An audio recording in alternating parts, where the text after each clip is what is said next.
Hello ladies and gentlemen, welcome back to Movie Patrol. I am Trexlight, and we're going to go ahead and kick this off right now. No witty banter today, folks. No witty banter indeed.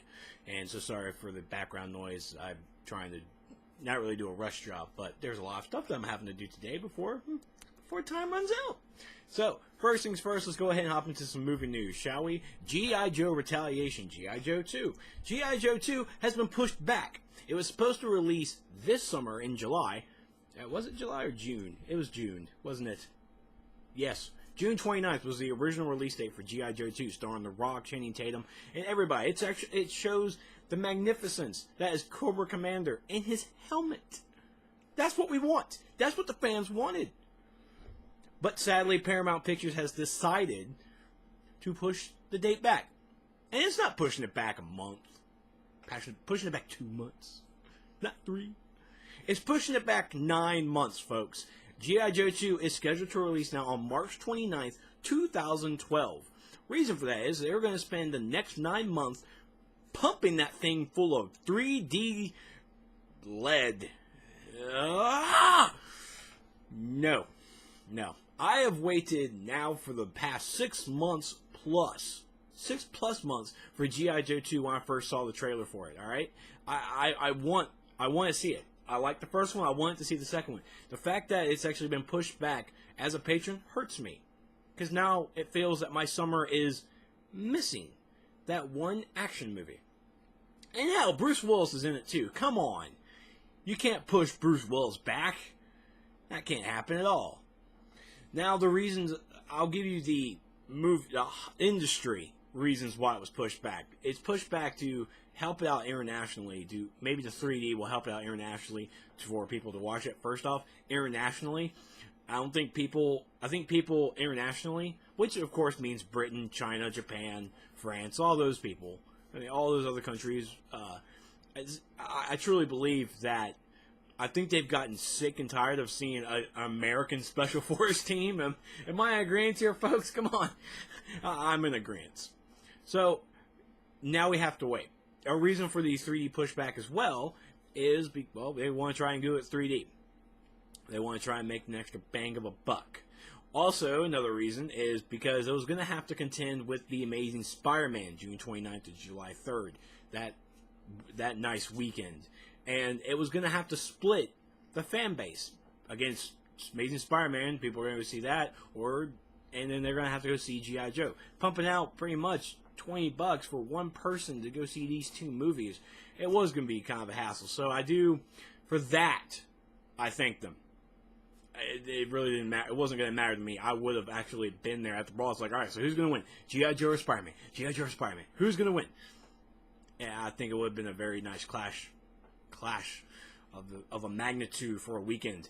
Another reason is they saw the numbers that the Hunger Games got coming out in March, pretty much a pre-summer movie. Hunger Games is still could be considered would be an amazing summer movie blockbuster, but it came out in March, so it got that pre-ball roll in there. So they're going to try it out for G.I. Joe to come out in March. So there's your reasons why they're going to do it. It doesn't matter. First off, The Hunger Games was based off a book. It was a best-selling book. People love that book, and they love that movie.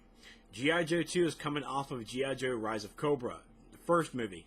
People disagree on that movie. People always disagree on movies, but they really specifically disagree on this movie. This is that fan base where people could go, you know what, screw it. And of course, people just go, oh, yeah, that's great. Then you have the other people, and I'm somewhat in between that and the first people.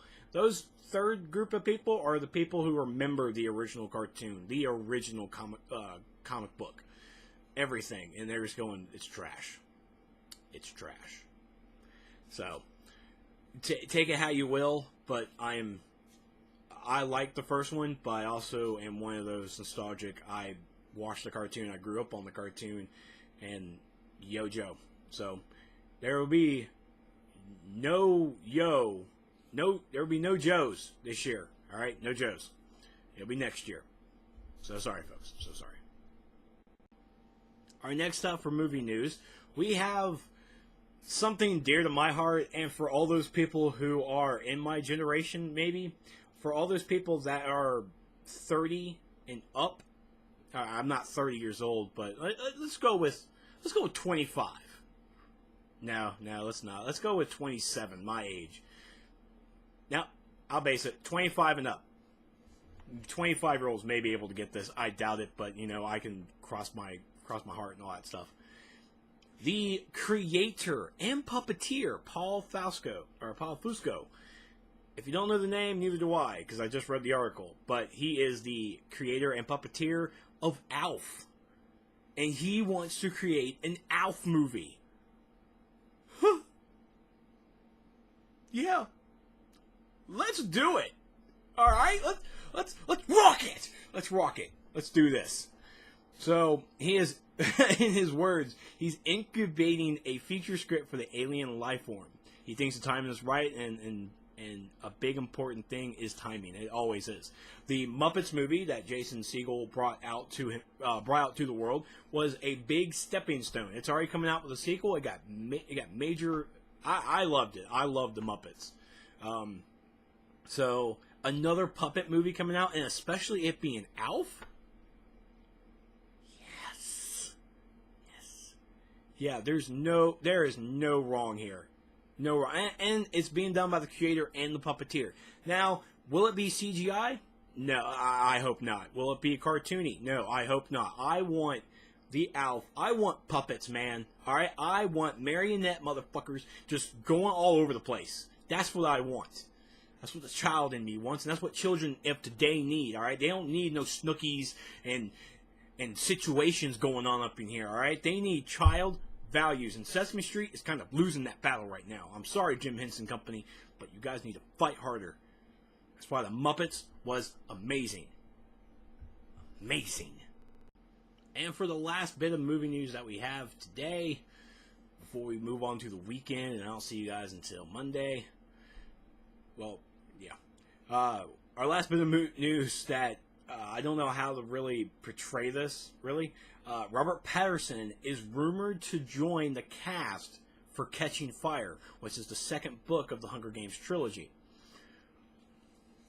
He's showing off his movie Cosmopolis this weekend at the Cannes Film Festival. He has part 2 of Breaking Dawn coming out later this year.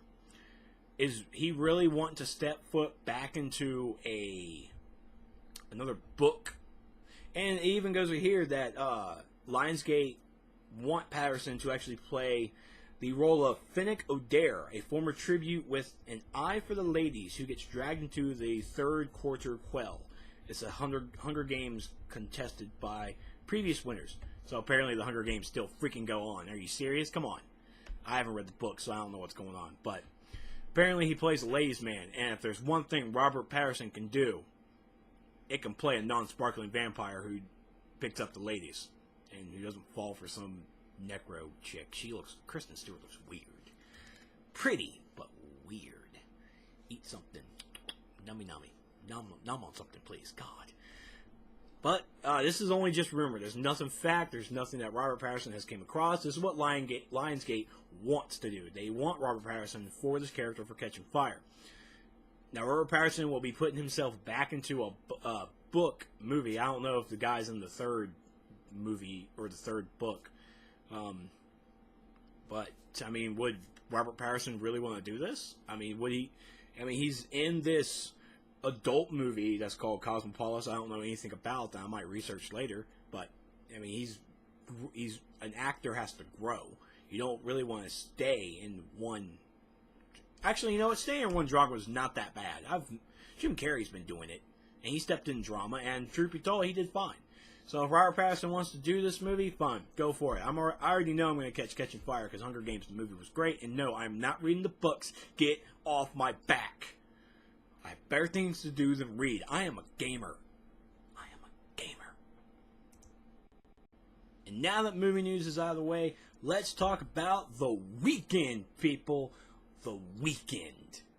Coming out this weekend, there's a lot of limited release movies, especially a movie called Moonrise Kingdom that's directed by Wes Anderson and stars Bill Murray. Can't stop loving Bill Murray.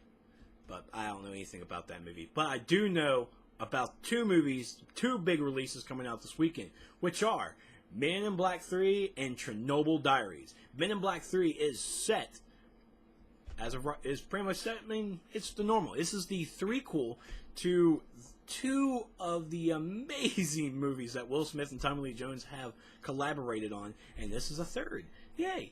Now, rumor is that this movie actually had, according to Will Smith, had practically no script. They kind of went on the fly with it and wrote down things as they went. I'm not quoting him on that. That's what I've read. That's what I've heard. I mean, either way, it's pretty boss. It really is, because Will Smith has been wanting to do this for years, and they finally got around to doing it. And here's the story, all right? Kay apparently gets disappeared, so Jay has to go back in time and finds the younger Kay, which is played by Josh Brolin, who does an amazing performance as Tommy Lee Jones' character Kay. So those two actors playing this one character really shows acting chops. And Josh Brolin is always the man. Tommy Lee Jones is the man. Will Smith is the man. So you got the trifectas of man. So for all those people who have watched Men in Black, who have waited for a Men in Black 3, guess what? You've got it. Now, if we can only get Ghostbusters 3 out of the way, come on, Dan. Come on, Bill. Come on. Let's pop this out. We can do this. Come on. I'm not waiting any longer. I'm not. The other movie coming out is Chernobyl Diaries. Now, if you have seen the Paranormal Activity movies, then congratulations. You really haven't seen Chernobyl Diaries. And I'm going to ask this. I'm going to have a moment of silence with this because I'm really serious. Who here knows what Chernobyl is?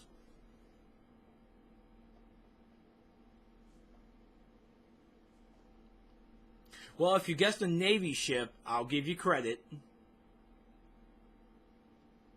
Alright, done. Did everyone get this wrong? Because I'm really scared, because the use of America really scares me, because I don't think they teach this in school anymore. Chernobyl is the site... oh, frig. No, I actually forgot where it was, but it's in Europe. Chernobyl was the site of a major nuclear reactor fallout. Alright, I mean, the nuclear reactor just went kaplooey in this entire area, and it's still uninhabitable. They've actually said it's actually uninhabitable until, I think, like maybe 2020 something, maybe even longer. This happened about, the actual event, I believe, happened maybe 16 years ago, maybe even a little longer. My memory's failing on me a little bit. I didn't do enough research, and I do apologize. But Chernobyl Diaries is actually the thought project from the creator of Paranormal Activity. And he takes a nice young group of kids, a nice tour guide, and apparently there are tours allowing this to go into Chernobyl. Apparently the area is somewhat safe. You have a Geiger counter, which reads off, nuclear energy, okay. Apparently you know what Geiger counter is. Congratulations. So they go in here, and apparently they are not alone. There may be survivors. They may be zombies. This actually might be ground zero for zombies, for patient zero, not the other ground zero. That's really sad.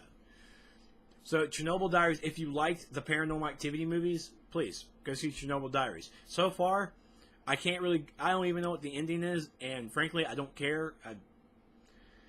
I care a little bit because, Chernobyl, I would like to go there just to see it, and it's a sad thing that it's a tourist attraction, or even in this movie it's technically counted as one, because there are many thousands of people lost their lives in Chernobyl, and I don't really know if it's really sacrilege or if it's a dishonor to have a tour of this area, but I seriously would love to see Chernobyl. I would like to just be in that atmosphere, not with zombies though. Keep the zombies away from me, but you all know what I get. Chernobyl is one of those things that you really just want to see how it is, and I hope one day that it's actually inhabitable again and people can start living again.